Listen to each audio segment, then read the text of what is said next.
أعوذ بالله من الشيطان الرجيم بسم الله الرحمن الرحيم الحمد لله رب العالمين وصلى الله على محمد وآله الطاهرين اللهم صل على محمد وآل محمد. خوب سورہ والعصر. خوب یہ سورہ مکہ مکرمہ میں نازل ہوا ہے اور اس سورہ میں کل 3 آیتیں ہیں. اب یہ جو اوپر ایک سطر کے اندر تعارف کرایا جاتا ہے اور خاص طور سے جو مکی اور مدنی ہونے کو مشخص کیا جاتا ہے، یہ قول مشہور کی بنا پر ہوتا ہے، سمجھ رہے ہیں. اور موجودہ قرآن میں یہی چیز آپ کو لکھی ہوئی ملے گی کہ یہ سورہ مکی ہے، لیکن اوپر جو لکھا ہوا ہے وہ قطعی اور یقینی یا اتفاقی اور اجماعی نہیں ہوتا ہے.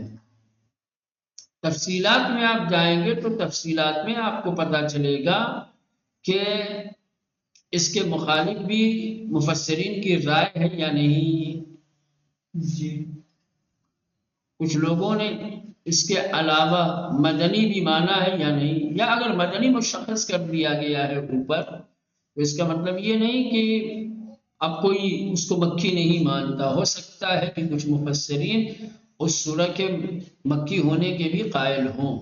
تو یہاں یہ موجودہ قرآن میں بھی آپ کو یہی صورتحال ملے گی کہ وہاں آپ کو اس سورہ کے سلسلے میں لکھا ہوا ملے گا کہ یہ سورہ مکی ہے، ٹھیک. لیکن تفصیلات میں جائیں گے تو آپ کو پتہ چلے گا کہ کیا اس کے مخالف بھی کوئی رائے ہے، کوئی قول ہے، کسی نے مکی کے علاوہ مدنی بھی اس سورہ کو مانا ہے یا نہیں مانا. تو بات صورت یہ یہاں پہ دیا ہوا ہے کہ یہ سورہ مکی ہے، مکہ مکرمہ میں نازل ہوا ہے اور ان میں اس سورہ میں کل 3 آیتیں ہیں. محتوا اور فضیلت سورہ والعصر. سورہ والعصر میں کن مطالب کو بیان کیا گیا ہے، کن مسائل کو بیان کیا گیا ہے، کیا پیغامات، کیا عناوین، کیا موضوعات ہیں اس سورہ کے، اس کو کہتے ہیں محتوا. وہ بیان کریں گے. اور پھر اس سورہ کی تلاوت کی فضیلت کیا ہے، اس سورہ کو پڑھنے کا اجر و ثواب کیا ہے. چلے معروف این است که این سوره در مکه نازل شده است. پھر مشہور و معروف مفسرین کے درمیان یہی ہے کہ یہ سورہ مکے میں نازل ہوا ہے. چند بعضی احتمال مدنی بودن آن را نیز داده‌اند. یعنی کہ اگرچہ بعض مفسرین نے اس سورہ کے مدنی ہونے کا بھی احتمال دیا ہے. اس کا مطلب یہ ہوا کہ اس سورہ کے مکی اور مدنی ہونے کے سلسلے میں 2 رائے ہو گئی، 2 نظریہ ہو گیا. ایک یہ کہ یہ سورہ مکی ہے، دوسرے یہ کہ یہ مدنی ہے. لیکن دوسرا والا جو قول ہے احتمالی ہے، مولانا بہت زیادہ قابل اعتماد نہیں ہے. ان کے پاس کوئی پختہ دلیل نہیں ہے مدنی ہونے کی. لہذا اکثر مفسرین نے اس سورہ کو مکی کہا ہے. اسی بنیاد پر قرآن میں بھی آپ کو مولانا یہ سورہ مکی ہی ملے گا. مقاطع کوتا ہے آیات سورہ ولحن آن شاہد مکی بودن آنس. اب چونکہ اس سورہ کے لیے یہ مشخص کر دیا گیا ہے کہ یہ مکی ہے، تو ایک مختصر اشارہ کر رہے ہیں مکی ہونے کی شہادت اور مکی ہونے کی دلیل کو بیان کر رہے ہیں. کس دلیل کی بنیاد پر، کس گواہی کی بنیاد پر آپ اس سورہ کو مکی مانتے ہیں؟ یعنی کہ اس سورہ کی آیتوں کا مختصر ہونا. کیا کسی سورہ کی آیتیں مختصر ہیں تو مکی ہو جائیں؟ کہا کہ ہاں، اکثر قرآن مجید میں جن سوروں کی آیتیں چھوٹی چھوٹی ہیں وہ مکی ہیں.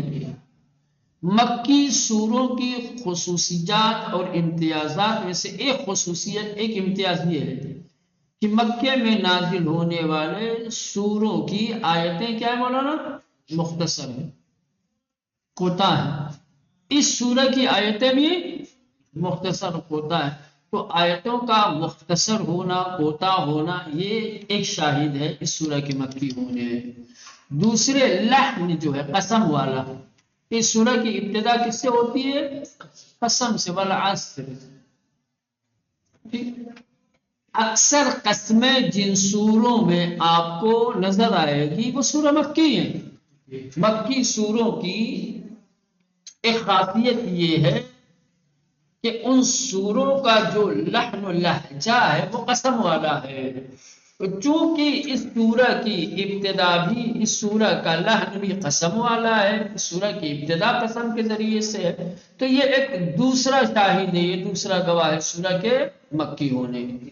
تو گویا اختصار کے ساتھ اس سورہ کے مکی ہونے کی دو دلیلیں یا دو شاہد بھی یہاں پہ ذکر کیے ہیں۔ پہلا شاہد اس سورہ کے مکی ہونے کا یہ ہے کہ یہ اس سورہ کی آیتیں کوتا ہیں، مختصر ہیں، چھوٹی چھوٹی ہیں۔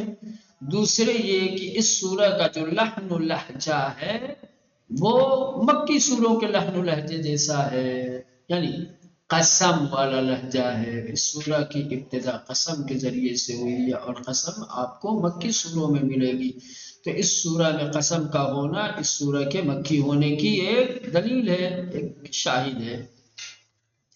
مقاطع کوتا ہے آیات سورہ، سورہ کی آیتوں کا مختصر اور ٹکڑے ٹکڑے چھوٹے چھوٹے ٹکڑوں میں ہونا ہے۔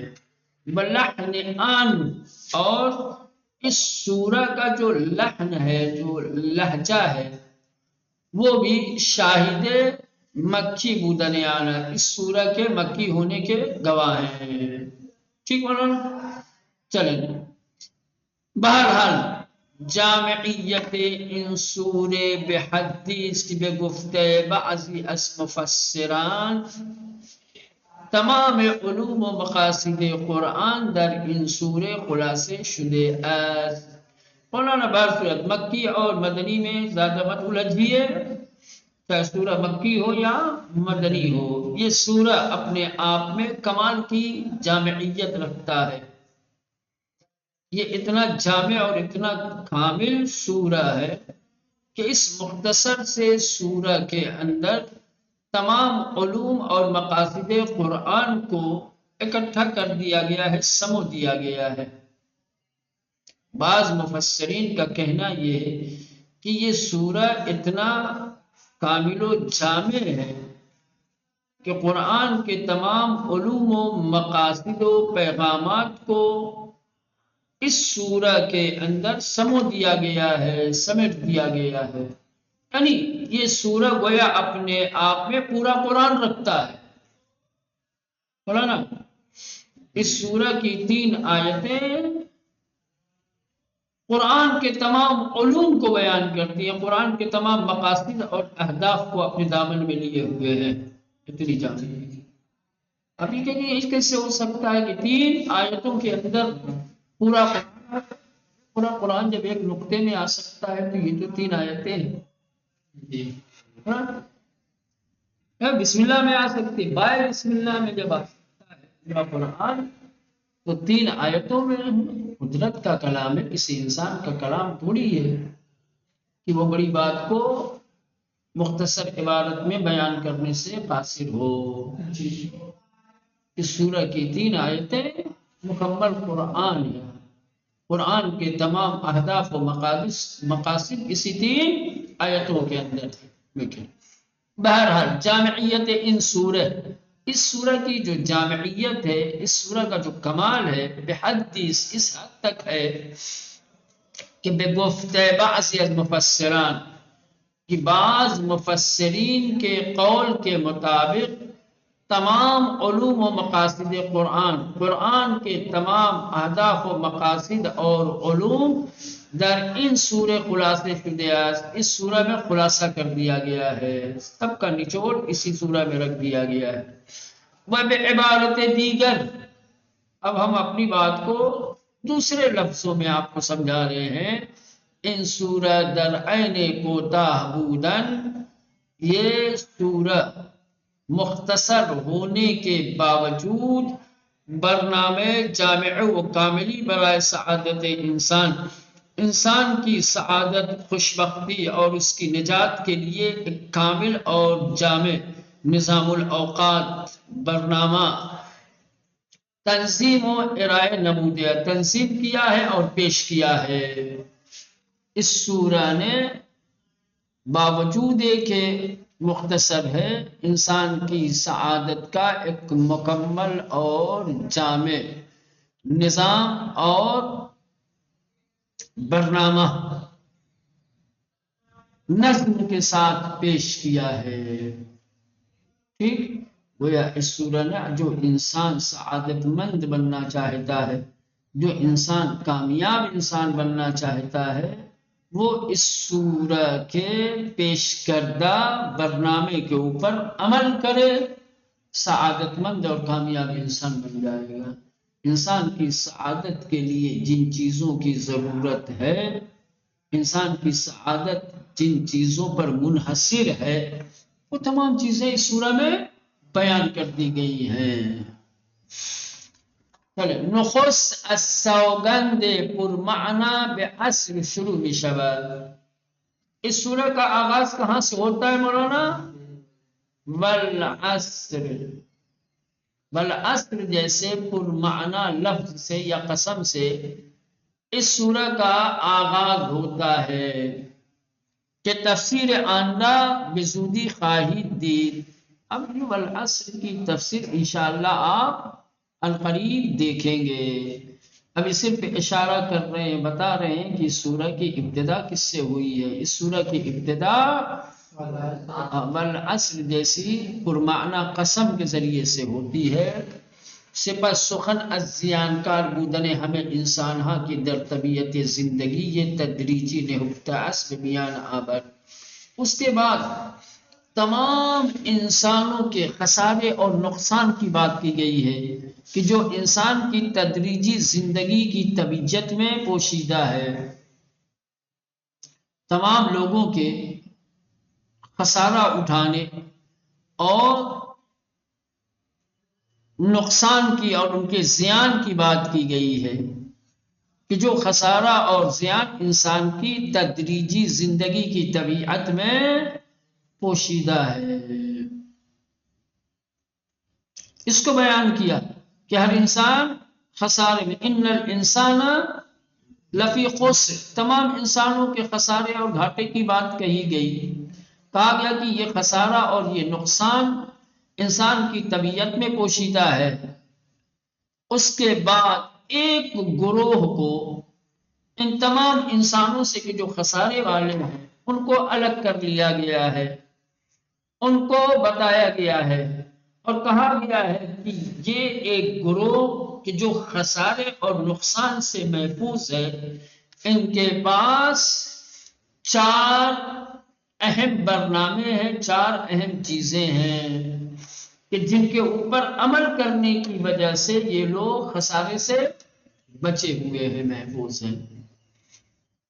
پہلے قسم کھائی گئی، قسم کے بعد انسانوں کے خسارے کی بات کی گئی، تمام انسان کے نقصان کی بات کی گئی، پھر ان تمام انسانوں میں سے کچھ لوگوں کو مولانا مستثنیٰ کیا گیا، الگ کیا گیا، اور جن لوگوں کو الگ کیا گیا ہے کہ یہ لوگ خسارے میں نہیں ہیں، یہ نقصان اٹھانے والے نہیں ہیں، یہ وہ افراد ہیں، یہ وہ لوگ ہیں کہ جو 4 اہم برنامے رکھتے ہیں اپنی زندگی میں، جو 4 اہم چیزوں پر عمل کرتے ہیں۔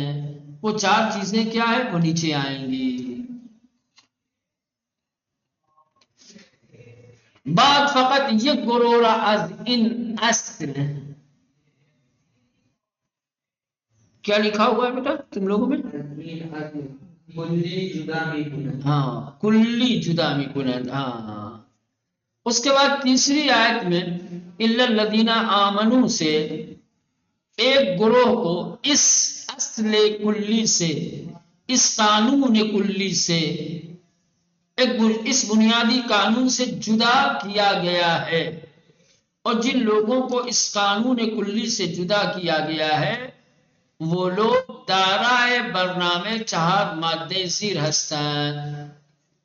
وہ نیچے دیے گئے 4 مادوں کے برنامے رکھتے ہیں، یعنی ان کے پاس زندگی کے 4 اہم برنامے ہیں، وہ 4 برنامے کی وجہ سے استثناء کیے گئے ہیں. کیا کیا ہے؟ نمبر 1 ایمان، نمبر 2 عمل صالح، نمبر 3 سفارشی یک دیگر پہ حق، ایک دوسرے کو حق کی سفارش کرنا، وصیت کرنا. 3 بس سفارشی یک دیگر بے صبر، اور چوتھے ایک دوسرے کو صبر کی تلقین اور وصیت ہے.